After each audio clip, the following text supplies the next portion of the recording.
Smaller than the mainsail of an Olympic fin dinghy, but able to power Horonuku into the triple digits. The land speed power plant is explained by Tim Meldrum, Emirates Team New Zealand's mechanical engineer. The wing's the only thing speeding us up, it's the engine. It's very similar to an aeroplane or a glider. It's like you chopped off half a wing on one side and literally stick it on top of the craft. It's fundamentally, it's a wing section creating lift. We use the flap on the tail wing to change the main wing element's angle into the breeze to generate driving force. But the faster you go, the less of that you need, because it's just going to create too much power. So by having a tail wing out the back, it acts a bit like a weather vane. So as the wind direction changes slightly, it just automatically self-trims and feathers to the wind. If we were to trim the wing with a conventional main sheet, it would take a lot of energy and a lot of focus from Glenn. We don't have stored energy on board, so with quite low energy input and without taking his hands off the steering wheel and concentrating on where he's going, he can, very easily trim the wing.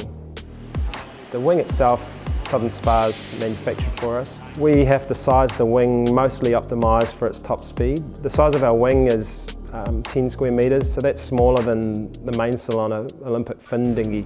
And we're only allowed to push start by human beings, so we're trundling off pretty slowly to begin with. It's all about trying to ramp your acceleration curve all the way up through the speed range and climb up over that existing record of 203 k's an hour.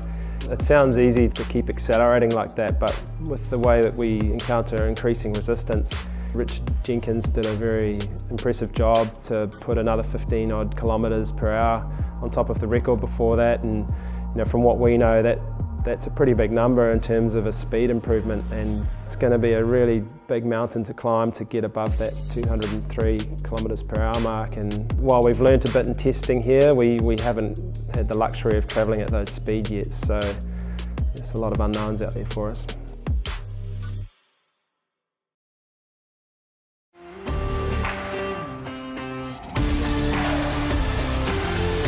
This is your weekly sailing highlights show, The World on Water, July 1st, 2022. Thousands of sailors have taken to the water for the Isle of Wight's 91st annual Round the Island race. Organisers said more than 1,100 boats were entered into the event, which sees competitors of all levels take on the route of 50 nautical miles.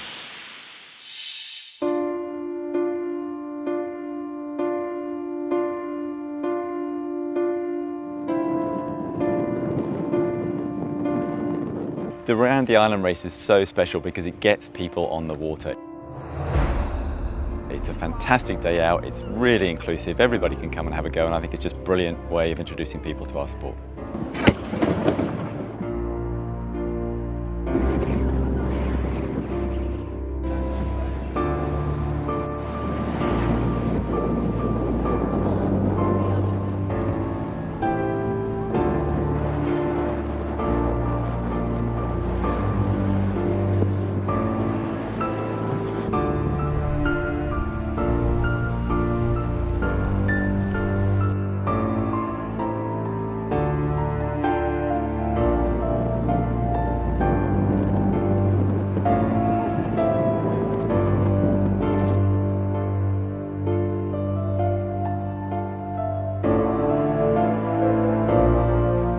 I think the favourite moment for me was going around the Needles and looking back, which you're not supposed to do when you're on the helm obviously, but looking back and just seeing just hundreds of boats just piling round that turn, that sharp turn, and seeing the white cliffs there, and obviously Needles are an iconic sort of landmark in England, so I think just seeing that was beyond my expectations, so that was fantastic.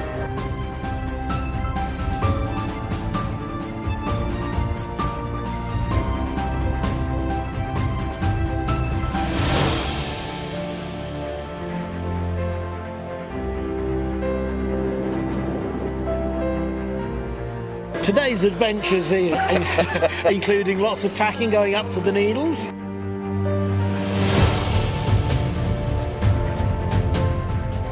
Then a bit of a drift going down to St Catherine's with people feeding fish as per normal and the lumpy Lots weather. of fish. And then we got the kite up going around Vendee and all the way up to Ryde Sands. Mainly windy, mainly really breezy for the majority of the race. Had a couple of scary spinnaker moments, but it was all good. I think this is about it's either my 4th or 5th time. We do this every year, been doing it for 12 years, and you know, we'll never stop doing it. It's just everything about The Island Sailing the Club Island put on Sailing. such a great event, so it's always worth coming to support. It's just a great adventure.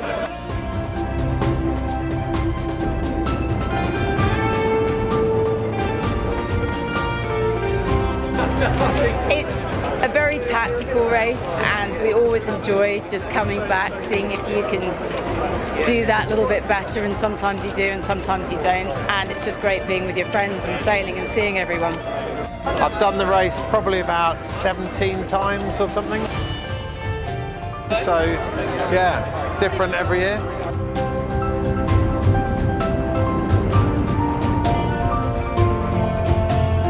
On dark and stormy, we had a pretty quick rounding. It's a very fresh day. We saw 20 knots plus some big waves around the back of the island. It's blue water, bright skies, water flying everywhere. It was a fantastic day out, it really was.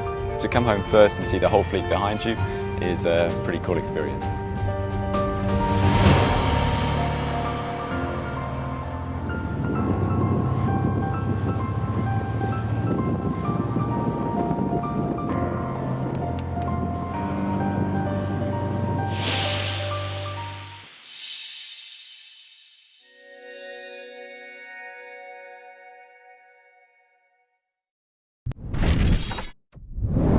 Racing in winds which were much lighter than Cascais has built its reputation for DeVos US flagged quantum racing, which has the early lead in the Rolex TP52 World Championship, after opening with 2 second places. Welcome to Cascais in Portugal. It's the first day of the Rolex TP52 World Championship, Cascais 2022. Forecast is for 9 to 16 knots of breeze. Sled go on the water as champions. Quantum have won here twice before, and there's a number of boats which could win. It's going to be a great week, finishing with strong breezes, but it could be light to start with. It doesn't really affect us at all. I mean, you come here expecting breeze, and so you have to change that mentality. It's beautiful sailing conditions. We are prepared for every condition. We are not under pressure. The other guys are under pressure because we won 2 in 4 years. So we take it super easy and having fun on the water. It's the start of a long event. You'd probably put the favourites as Quantum and Platoon, and then maybe us and Sled as good chances also. So probably the underdogs slightly. I haven't been in that role too much lately, so I'm pretty pleased with that. So race 1, the breeze is 8 to 9 knots on the start line. It looks like the early right is good. We see Provezza and Gladiator out there in particular with an early lead, but it's the top third of the beat where the left comes in strong. Allegra, Value and Quantum all on that side. Round the top mark it's Allegra, Value, Quantum. Down the first round that stays the order. Then on the second beat, Quantum Racing get through Value, and at the finish line it's Allegra winning the first race of the World Championships, Quantum Racing in second and Value in third. Just a little bit more breeze for the start of the second race, maybe 10 knots, still flat water, and a good start from Quantum Racing. Phoenix are over the start line and have to restart, recross, but at the top mark it's Quantum making good from that lead off the start line. They lead round the top mark with Sled in second and Platoon in third, but down the first run Quantum Racing jibe off early. Sled stay right down the run and lead round through the leeward gate, and all the way to the finish it's a win for Sled. Quantum Racing gets second, Platoon third. We were right in the mix, and of course with a penalty in this strong feet it's difficult just to fight back, but we didn't let us go and we were full of energy, and so we raced nicely in the second race, so we're happy. Luckily we managed to survive the day and had two second places, which is really good start. We came out there with the goal of getting to the last day with a chance to win, and we accomplished that today. So the standings after 3 races, Quantum Racing lead the World Championships on 4 points, Platoon in second on 8, Phoenix also on 8 and Sled on 9. That's it for the first day in Cascais at the Rolex TP52 World Championship. Quantum come away with the lead, 2 good second places. very close behind them, but it's going to be a long week and it's only going to get windier.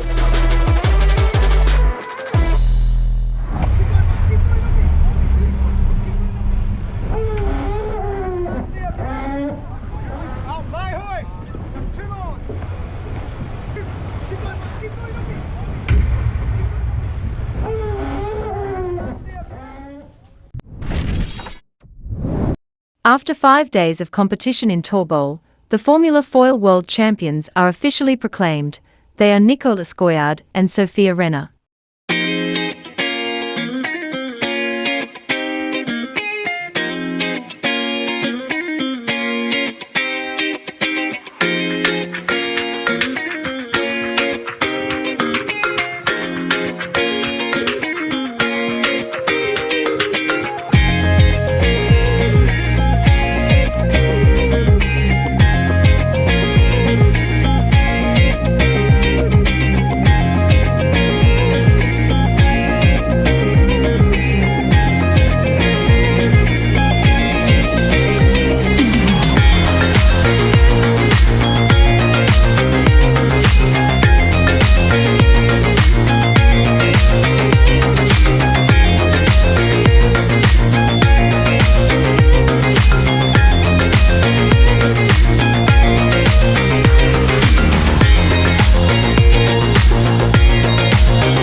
The weather gods had little in mind for the sailors at the start of the Olympic part of Kiel week.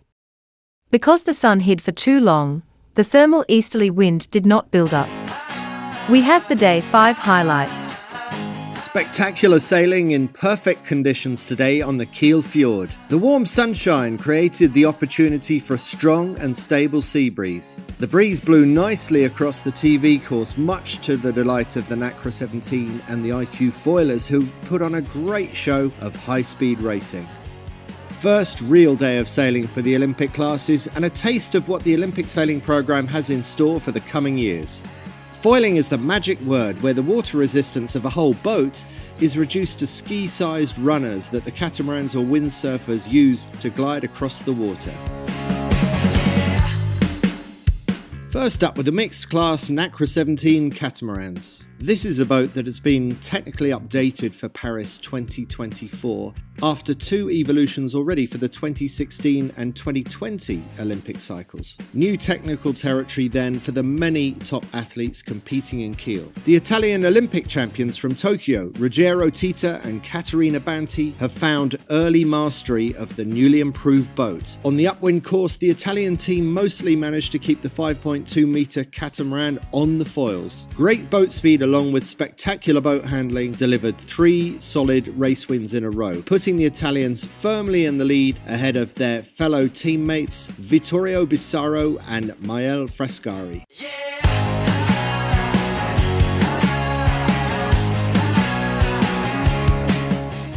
Behind the Italians, the reigning world champions John Gimpson and Anna Burnett also showed how to get the best out of this revised Naca 17 setup. With 4 of 12 qualifying races now completed before the medal race on Sunday, the British team is coming third in the standings. The German Olympic bronze medalists from Tokyo, Paul Koloff and Elisa Stulema, put on a mixed performance when measured against this team's high expectations. Both high and low points alternated over the 4 races today, at the end of which the Germans find themselves in 8th place overall, with a clear gap already to the top. Pure action followed in the new Olympic class, the IQ foilers, windsurfers gliding gracefully on foils above the surface of the water. Master of her profession is the German Lena Erdil from the Norddeutsche Regatta Verein in Hamburg, who won all her races today. In the men's class, it is Sebastian Kördel, also from the NRV, who leads the field after 2 victories and 2 second places. Following this spectacular start to the Olympic programme today, sailing fans can look forward to watching the 49er FX skiff tomorrow, which will have its day in the spotlight of the media course at Kiel Week.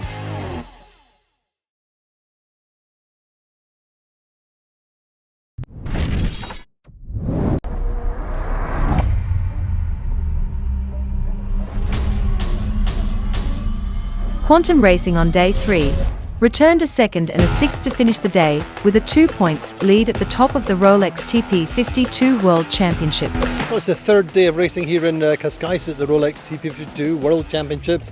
A slow start to the day, light breezes first thing in the morning. We've got a small delay. We should go racing later on in the afternoon. 8 to 9 knots of breeze, something like that, but still light, still waiting for the big winds. Looks that we will have wind, but later on, from 2 or 3, a kind of sea breeze coming from west, and we are planning to race but quite late. In general, we have always the northwest, strong wind, big waves. It's not happening yet. Hoping for 2 races late in the day. I'd say best breeze between 3 and 5:30, starts at say 2:45, 2:50, 6 to 8. Clock's right, hopefully 8 to 10, maybe 11 knots, 265, 270 by 5 o'clock.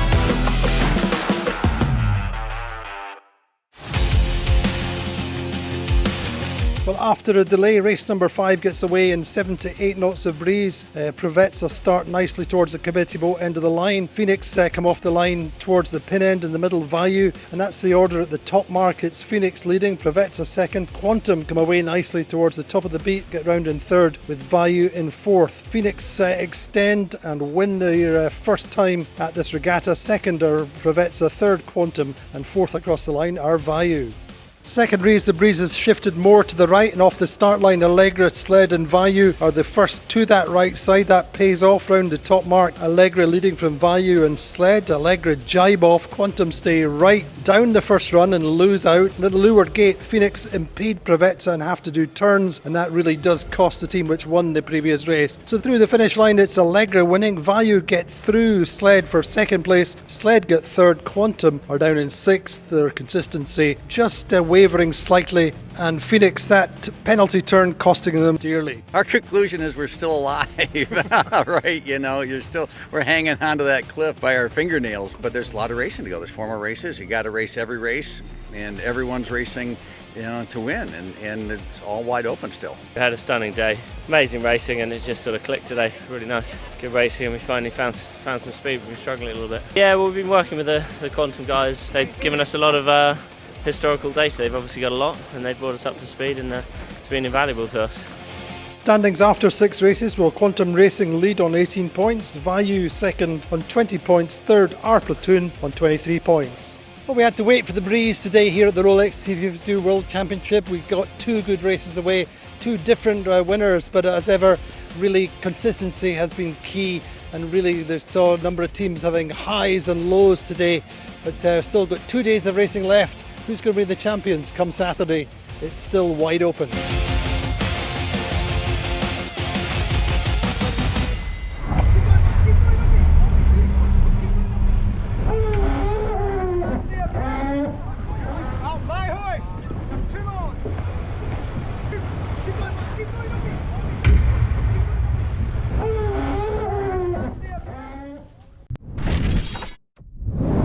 While Ernesto Bertarella's Alinga Red Bull racing team has topped GC32 competition for many years, they are now focused on their 37th America's Cup training program, and so are fielding 2 teams on the GC32 racing tour. It was a great day for GC32, nice offshore wind, very shifty conditions. It was a very open racetrack. There was a lot of changes in the rankings during the races. We sailed a bit better than yesterday. We're still learning a lot. We even won our first race, so that was positive.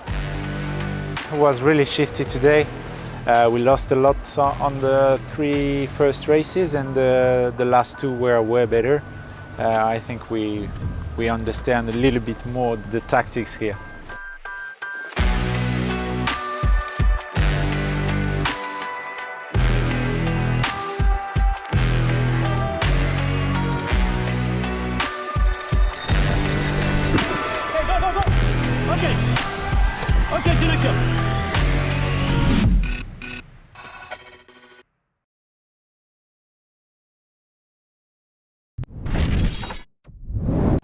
The winner of the 2022 Vendee Arctique race was Charlie Dalen, a Pivier, who signed his 2nd consecutive solo victory in this IMOCA season, and the rest of the podium was Jeremy Bayou with Cheryl, and Thomas Ruyant linked out.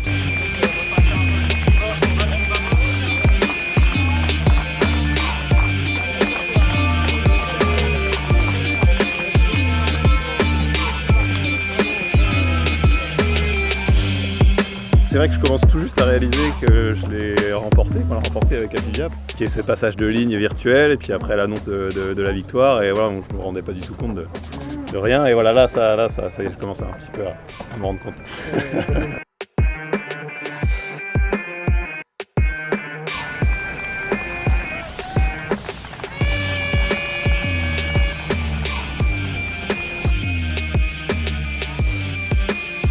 Les 4 jours de course avec les 4 jours intenses, quoi, comme souvent avec Charlie et puis Thomas, on s'est pas beaucoup lâché, ça a été super intense, donc voilà, c'est vraiment ce qu'on vient chercher et on l'a trouvé sur cette Vendee Arctique race. Bravo Jérémy, super, Merci. félicitations. Merci. Et donc c'est une belle course. Et puis après d'être sur le podium, moi c'est quelque chose dont je ne me lasserai jamais, j'aime bien le goût du champagne, ce bateau-là aime bien le goût du champagne aussi. Super.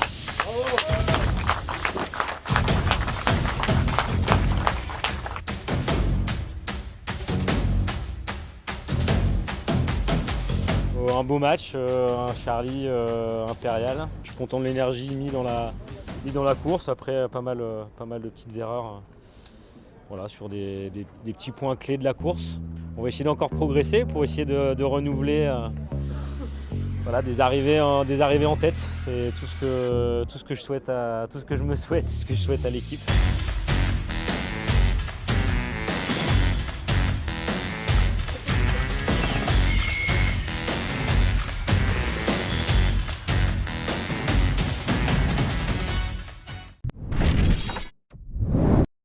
Cascais remains one of the most rewarding venues for the quantum racing team, as DeVos US flagged crew today won the 2022 Rolex TP52 World Championship title, making it their 3rd back-to-back regatta win on the Atlantic waters off the Portuguese coast. So it's a big Saturday showdown, the title showdown for the Rolex TP52 World Championship. It's all on the line today. We've got a good breeze coming in.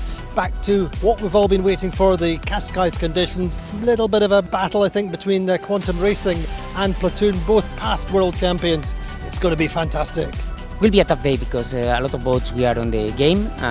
We are close to Quantum, but other boats are close to us, so it will be a big fight. But the important thing is to remember how to sail the Cascais days with big waves and big windy. We're feeling really good. We came here for good breeze in Cascais, and unfortunately the last 4 days we haven't really had it. But we survived, we're holding on. But we have 2 more races. As you saw yesterday, anything can happen, so we're going to go out, have some fun, give it our best and see what happens.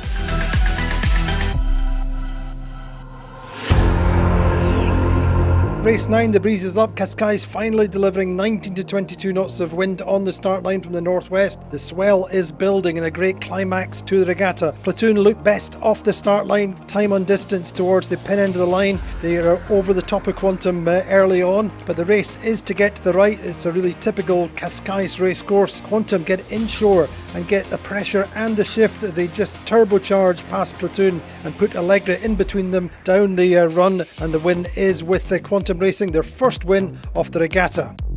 Second race, the breeze is much the same, perhaps just a little bit more wind on the start line. Allegra make a really nice start off the pin end of the line, and they get the early lead up the first beat. Interlodge and Preveza and Sled all go to the right, get out to the right early. At the top mark, that's the lead with Allegra and Preveza doing nicely down the first run, but Phoenix, Value, Quantum and Platoon all get closed out and are deep coming round the top mark. But down the first run, Preveza stay left and take the lead at the leeward gate. The Platoon right down at the back of the fleet, Quantum Racing just a one place ahead of them, and through the finish line, well, it's a win for Preveza, but Quantum Racing take the World Championship with Platoon behind them. We got a couple of breaks in there to stay in the game. You know, we could have sailed better, and hats off to Quantum because they sailed fantastic. You kind of take the good with the bad, and you know, it's ironic because I'd say the previous 4 days we started really well, and today we didn't start great. We were probably a bit conservative. We all have right on the brain, but how you get there is the tricky part, and you'd give Allegra and Platoon high marks for just backing themselves there. Doug brings a different dynamic to the boat and to the team. To be able to share this with him is awesome. It just felt great to be on board. For many years, there would be World Championships that I couldn't attend, and the team would sail and did well. But for the opportunity to be on the boat, to sail in a championship, the Rolex Championship is just pretty special, and to win it's been fantastic. So the final standings: Quantum Racing win on 33 points, second are Platoon on 40 points, Allegra on 41, Phoenix 42, Sled on 44 in fifth. The 52 Super Series standings after two regattas: Quantum Racing lead on 52 points, second are Platoon on 66 points, third are Phoenix on 69 and Allegra fourth on 84. So in the end, a great week's racing here in Cascais. Light winds for most of the week and a big finale, 20-25 knot breezes on the final day. Quantum Racing coming out on top, but it's been a fantastic week, and for sure we're going to be coming back to Cascais.